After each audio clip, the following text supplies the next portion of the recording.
Hi and welcome, Martina here with my second and promised video with the Spellbinders May 23 release. Today I'm focusing on the Stitched Kaleidoscope dies, which is a die set that comes with 4 parts. You have this base part, the insert part, which has the holes for the stitching, and then you have these two more decorative elements for the corner. I have already cut everything from white cardstock so you could get a more concrete idea of how it could look like if you die cut it, and also could get an idea of these layered detail elements for the corner. I think this can make a very nice, you could create very nice color gradients with them. But I decided to create something slightly different and just used the insert part, which cuts the holes for the stitching on my card base. I just made sure it points to the middle from the top and the bottom edge of the card base, and then could already decide on what color I would like to use on my card. As I already known that I want to use the Hexi Gem Blooms Glimmer hot foil plate on that card or with that card, I just quickly did a foiling with regular cardstock and the gold foil, die cut it with the matching die, so I could get an idea of what I could be using, how it could be look design wise. And I mean, the white would have been a very nice option for something like a wedding card or something very elegant. But I found this overlock yarn, which has a very nice gold tone that matches kind of perfectly with my foiling. So I decided to use this on my card. And to do the stitching, I usually take washi tape and glue the end of my yarn just to the back of the card and then start my stitching. I have been starting with just the bottom line. These are some kind of crosses or little X's, and I'm just going back and forth and filling all these kind of pre-edged lines in the, yeah, that the die cut just inserted kind of, and it just added already the pattern, and I just had to follow it. It's kind of very easy. And I've done this on the top and the bottom of my card, and then decided to go with some white embroidery yarn. And as everyone else, I am separating my embroidering yarn. I usually do 3 strands for, well, I just take my yarn in 2 parts because it has 6 strands. I hope this makes sense.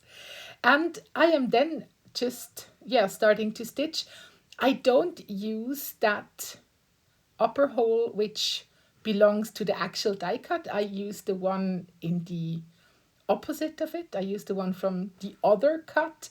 So I can create something like an overlaying diamond shape. Yeah, I thought it would be a nice twist on this particular die cut, and I just, yeah, I thought it would be nice to create something slightly different or not exactly following the rules of the die cut. As always, when you are running out of yarn, just use another piece of washi tape, secure it to the back of the card, and then just repeat the same steps with a new piece of yarn, and you're absolutely good. I think you don't have to overthink it, and I usually think it's easier to work with cards that have no knots on the back side. You see me again just trying to separate my yarn in a nice way, and I managed it, and I also finished my stitching of the card. And I can say I think it looks, I kind of like it how it ended up. It looks very, yeah, elegant, interesting, nice, and yeah, I'm satisfied with it. I am then getting my first idea of the finished design trying something else on the card, but I went very quickly back to my Hexi Gem bloom, which I will for sure be adding with some foam tape pieces, because I think you can never have too much dimension on a card. And on these stitched parts, I usually believe that it's just easier to have foam tape to adhere things. For the sentiment, I will be using the Hexi Gem sentiments. There is a Glimmer hot foil plate and the dies that come with it.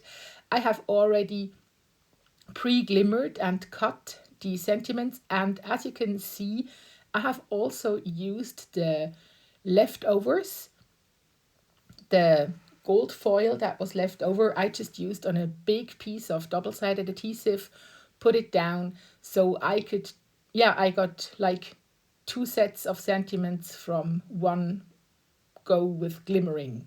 And I think that's always a good thing to have, yeah, more product for your effort. As I already mentioned, adding foam tape to me is like the best way to adhere everything on stitched and with stitched. So I'm also using big pieces of double-sided adhesive foam tape to adhere my card panel on the actual card. It gives another tiny bit of dimension and also just helps to glue that bumpy, stitchy card base very nicely to the card.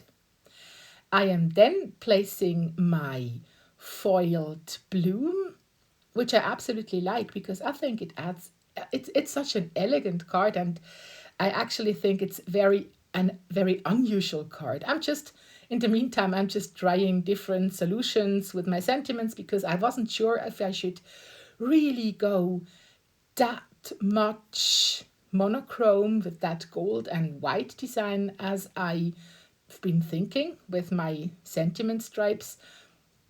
But in the end, I am deciding that I will stay true to that very elegant monochromatic look and adhered that stripe again with some double-sided adhesive tape, and decided on this point that this card is done. I won't be adding anything more, and I hope you like this card as much as I do. As always, everything is linked in the description box below. And yeah, I hope we see each other soon with another card making project. Bye!